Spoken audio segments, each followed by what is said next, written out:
La phase 4 est maintenant terminée. Salut tout le monde, c'est Spidey, on se retrouve aujourd'hui pour une toute nouvelle vidéo. On va faire le top 15 de tous les programmes de la phase 4 du MCU, parce que oui, elle s'est terminée donc ce novembre avec l'arrivée de Black Panther Wakanda Forever, donc ça fait maintenant 2 ans je crois qu'elle a commencé, elle avait commencé en été 2021 avec la sortie de Black Widow, et maintenant elle est enfin terminée. On a en tout 15 programmes, c'est assez colossal, du coup on a eu l'augmentation donc des programmes avec l'arrivée des séries sur Disney+. Donc voilà, je vous ai fait mon petit top 15, vous me direz ce que vous en pensez, n'hésitez pas également à faire votre top 15 eh bien en commentaire, ça ferait extrêmement plaisir, je vous lirai. On perd pas plus de temps, on parle aujourd'hui de la phase 4, de mon top 15, de mes programmes préférés, de la phase 4 du MCU, c'est parti. Donc c'est parti, on perd pas plus de temps, numéro 15, She-Hulk. Donc, She-Hulk finit dernier, c'est pas très étonnant, hein. Moi j'ai trouvé vraiment que le show était assez mauvais dans l'ensemble, il y avait des épisodes beaucoup trop longs, la série était en soi même beaucoup trop longue, il y avait rien à raconter et ça se voyait, mais après elle a vraiment... ça sent que c'était précipité, mais vraiment trop précipité en fait. Les effets spéciaux étaient dégueulasses, il n'y avait aucun enjeu, vraiment rien à tirer de bon de cette série, et je pense que c'est le cas pour beaucoup d'entre nous. Donc on va pas s'attarder là-dessus, il n'y a vraiment pas grand chose à dire là-dessus. On va passer tout de suite au numéro 14, c'est parti, numéro 14. What If, la série d'animation, la première série d'animation de Marvel que j'ai trouvé, pour ceci dire, plutôt cool, mais je peux pas la placer plus haut en fait par rapport à d'autres séries qui sont elles en live action, mais j'ai trouvé les séries très cool, donc je l'ai mis en 14e position pour la simple et bonne raison que c'est meilleur que She-Hulk, c'est meilleur que quand même plein d'autres shows, mais c'est un show d'animation, donc je ne peux pas le mettre quand même plus haut. C'était sympathique, mais ça reste quand même sans plus, c'est pour ça donc que ça termine 14e. C'est parti, numéro 13, Miss Marvel. Là, encore une fois, c'est une série sur une nouvelle super-héroïne, et décidément, tout comme She-Hulk, ça ne finit pas très haut dans ce classement. Alors oui, Miss Marvel, ça finit un peu plus haut que She-Hulk, tout simplement parce que les quelques premiers épisodes étaient quand même très bons. C'était de la qualité, enfin, moi en tout cas, c'est ce que j'ai trouvé, vraiment, on sentait vraiment l'application dans les 3 premiers épisodes de Miss Marvel, et ensuite ça s'est vraiment dégradé d'épisode en épisode, donc c'est pour ça que Miss Marvel, malheureusement il y avait beaucoup de potentiel, ça s'est vu dans les premiers épisodes, mais ça n'a pas été développé à fond, donc c'est dommage. Miss Marvel, ça finit seulement 13e. Passons maintenant au numéro 12. Black Widow. Donc Black Widow, c'est un film qui était vraiment pas attendu. En vrai, c'était un film assez lambda de Marvel, et c'est vraiment comme ça que je définirais le film. C'était un film lambda, sans plus, qui ne fait vraiment pas parler de lui. Il n'y a pas de théorie, il n'y a pas de rumeurs sur le personnage, un peu parce qu'il est mort, mais surtout on en a vraiment pas parlé beaucoup. Black Widow, c'était un film qui est venu, qui est passé, et voilà, c'est terminé. Il y avait vraiment pas tellement de hype, et ça se comprend parce que le film était assez lambda. Il était sympathique, c'est pour ça qu'il finit 12e, mais il était pas non plus, il était pas non plus ouf, il était sympathique, c'est pour ça qu'il finit 12e, tout comme le numéro 11, Shang-Chi, et là, Légende des 10 Anneaux finit à la 11e position, et ça fait plutôt plaisir, et ça va peut-être en étonner plus d'un, mais oui, Shang-Chi a fini seulement 11e, parce que moi j'ai pas été stupéfait par, eh bien Shang-Chi, ça reste quand même très classique, hormis la fin qui est, je trouve, assez cool, le reste vraiment assez basique pour du Marvel, prend pas tellement de risques, on reste dans les acquis, même si c'est vrai qu'on a un ton qui change un peu d'habitude, mais ça reste quand même pas folichon, on n'est pas très attaché au personnage donc de Shang-Chi, mais l'histoire est plutôt sympathique, donc Shang-Chi ça termine 11e, on passe au numéro 10 et ça va en étonner plus d'un. Numéro 10, Hawkeye, oui, Hawkeye finit 10e et pas après, parce que pour moi Hawkeye ça fait partie des séries Marvel qui ont réussi leur pari, c'est-à-dire que Hawkeye ça nous promettait une série d'action, on allait connaître les origines de ce qui s'est passé entre donc Infinity War et Endgame pour Hawkeye, donc une série assez qualitative parce que les effets spéciaux eux ont été terminés et l'histoire est plutôt sympa, l'ambiance de cette série est complètement ouf, l'ambiance de Noël, mais j'adore ça dans Hawkeye.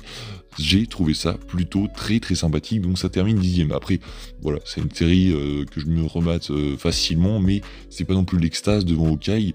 C'est pas des épisodes non plus où t'as envie forcément d'en voir un, il y en a un en particulier qui te marque.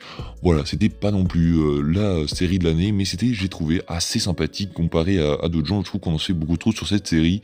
Ensuite, numéro 9, Eternals, qui termine à la 9e position, et ça je pense que ça va également en surprendre plus d'un. Oui, Eternals, c'est un film qui plaît ou qui ne plaît pas, et ben moi j'ai été assez conquis, mais pas non plus au point de dire que c'est un chef-d'œuvre. Eternals, c'est clairement une claque de fraîcheur pour le MCU, ça je suis complètement d'accord. Chloé Zhao a réussi à faire quelque chose qu'on n'avait jamais vu dans le MCU, et ça change. Alors oui, tu peux aimer, tu ne peux pas aimer, moi, faut dire que le changement d'ambiance comme ça, j'ai bien aimé. Après, je trouve que les Éternels, ils sont un peu là, mais il n'y a pas tellement d'attache qui s'est créée pour moi. En plus, le long métrage est très long, il dure 2h37. Il n'y a pas tellement d'attache qui s'est créée avec eux. En tout cas, ce n'est que mon avis, mais je n'ai pas été vraiment submergé comme certains ont pu l'être. Mais c'est vrai que pour eh bien, du Marvel, ça a été très très surprenant et c'était une très bonne surprise. Hâte de voir ce que Chloé Zhao va peut-être nous réserver pour un second opus. En tout cas, on passe maintenant au numéro 8. Falcon and the Winter Soldier, c'était une série que j'attendais énormément parce que voilà, Bucky et donc Falcon, on nous avait promis un nouveau Captain America et c'est vrai que la série est très très très qualitative encore une fois. On a vraiment cet aspect bien espionnage qu'on retrouvait dans les Captain America qui est vraiment là. On a cette ambiance des deux premiers Captain America qu'on avait tous adoré, surtout de The Winter Soldier qui est revenu et vraiment j'ai adoré. On a plein de caméos qui sont utile à l'histoire comme une Dora Milaje qu'on voit dans la série. Il y a également le Baron Zemo qui est l'un des meilleurs méchants je trouve, hâte de le revoir donc dans Thunderbolt peut-être. Mais ouais, Falcon and the Winter Soldier, en plus d'avoir eu un nouveau Captain America, eh bien oui, je suis très satisfait de cette série. Numéro 7, Moon Knight. Alors là je vais me faire des ennemis et ça je le sais parce que Moon Knight c'est une série pour moi qui est très très bonne sur le papier, qui donne envie, qui est super intéressante. Vraiment, je pense que si on rajoute ce côté effets spéciaux et un peu plus de Moon Knight, la série serait parfaite parce que son récit, je trouve, est très prenant. On a des retournements de situation qui sont complètement ouf. Oscar Isaac est complètement ouf dans la série, c'est pour ça que ça termine 7ème. Oui, c'est devant Eternals et je vous emmerde parce que j'ai pris mon pied devant Moon Knight malgré que ce soit pas très beau. J'ai trouvé le personnage super intéressant et vraiment j'ai envie de revoir Moon Knight, c'est pour ça que ça termine 7ème, bordel de merde. C'est parti, numéro 6, Thor Love and Thunder. Alors là aussi je vais me faire des ennemis, je le sais très bien. Thor Love and Thunder, ça finit à la 6ème position parce que oui, je fais partie de ces gens qui ont aimé Thor 4 parce que j'avais aimé Thor Ragnarok et j'aime que la blague continue. Donc oui, Thor Love and Thunder pour moi est une grosse réussite dans ce que Taika Waititi veut nous interpréter avec le personnage de Thor. Oui, c'est réussi, c'est drôle et ça cherche à être drôle en fait, ça ne cherche pas à être sérieux, à rendre Thor badass. Oui, ça cherche à être drôle et c'est réussi pour moi. Thor Love and Thunder a été une réussite dans cette phase 4 et ça termine 6ème. Numéro 5, WandaVision. WandaVision, c'est clairement la série c'était pas la série, si c'est la série qui a lancé la phase 4, la première série du MCU, et là on s'est dit, ok, ça va être complètement ouf, et WandaVision c'est clairement... vous voyez ces séries où on comprend vraiment pas ce qui se passe et on a besoin de quelque chose, on a besoin d'atteindre la fin pour comprendre ce qui se passe parce qu'on a envie de comprendre ce qui se passe en fait tellement c'est intriguant. Et bien WandaVision c'est ça, en plus d'être un hommage aux anciennes séries de fil en aiguille au fur et à mesure qu'on avance dans les épisodes, la sitcom, les séries d'avant sur écran carré, c'était super intéressant, c'était super bien fait, les effets spéciaux étaient également au rendez-vous comparé à d'autres séries Marvel, mais oui l'écriture, les décors sont complètement masterclass. On a une histoire qui est de fil en aiguille, qui suit son fil rouge et qui ne dévie pas sur autre chose pour des épisodes filler ou quoi que ce soit. Non, ça suit son cours et c'est super intéressant. Donc WandaVision, grosse réussite. Numéro 4.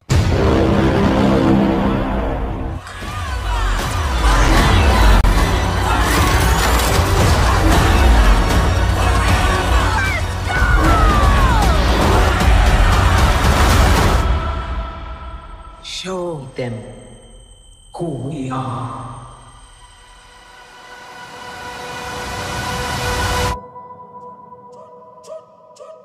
Black Panther Wakanda Forever, le nouveau-né de Marvel, donc qui vient de sortir au cinéma, la critique est disponible.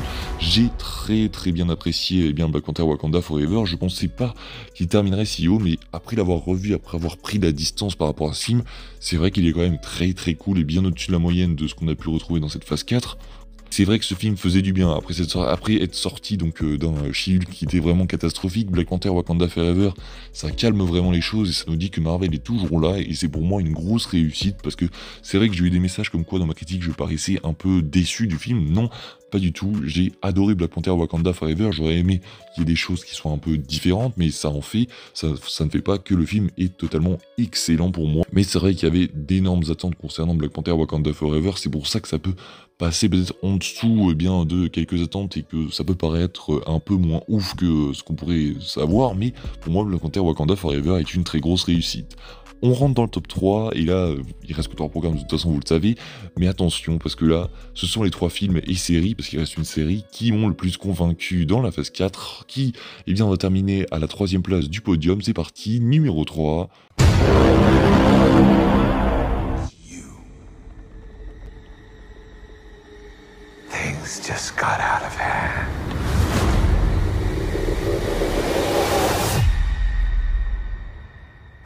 Doctor Strange in the Multiverse of Madness termine à la 3ème position, et bordel que ce film a été un pied monumental, que ce soit pour les caméos, que ce soit surtout pour Doctor Strange, mais également et surtout pour son méchant, c'est-à-dire Wanda. Mon dieu, ce film était une masterclass, et aussi pour la patte de Sam Raimi, j'ai complètement kiffé ce Doctor Strange in the Multiverse of Madness.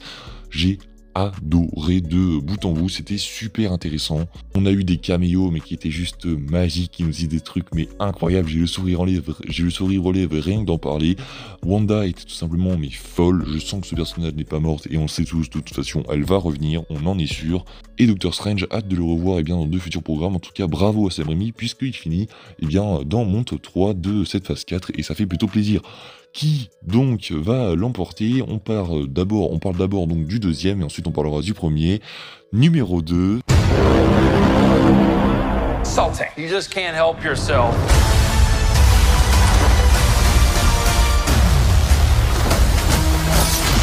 Loki, comment vous dire? C'est clairement la série qui m'a fait aimer les séries Marvel, qui m'a fait dire que waouh, en fait Marvel est capable de faire des choses complètement incroyables s'ils laissent faire leur réalisateur. Tout est incroyable à l'intérieur. Loki, après qui on n'avait pas tellement de hype envers cette série, on est tous d'accord que Loki, on n'attendait pas vraiment Marvel là-dessus, ça a été complètement incroyable, une révélation et clairement l'un des programmes les plus importants de cette phase 4 qui va nous teaser plein de choses telles que Kang, telles que la TVA, telles que le multivers, puisque c'est Loki qui a tout lancé. C'est super bien rythmé, Tom Hiddleston est complètement ouf dans le rôle. Kang, l'introduction, elle est complètement folle dans un épisode 9 qui a été rocambolesque. On a des épisodes complètement ouf. La musique aussi, mon dieu, quelle est masterclass. Les décors sont complètement ouf, c'est super bien travaillé. Bref, Loki, c'est une masterclass. Une masterclass certes, mais qui n'aura pas pu échapper à un programme qui aurait été l'avènement d'une vie, peut-être plus qu'Avengers Endgame, peut-être pas, j'abuse un peu, mais qui aurait été la hype d'une vie, vraiment. Même si le film peut-être n'est pas au rendez-vous, peut-être que la qualité ne va pas primer, parce que Loki, si on parlait de la qualité, Loki aurait terminé premier et ce film aurait terminé un peu plus haut dans le classement. Mais là, ça y est, je vais enfin vous dévoiler donc mon top 1. Numéro 1.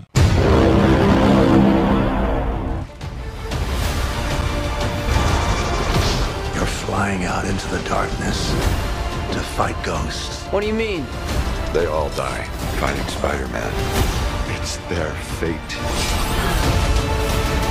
Oh, I can't save everyone.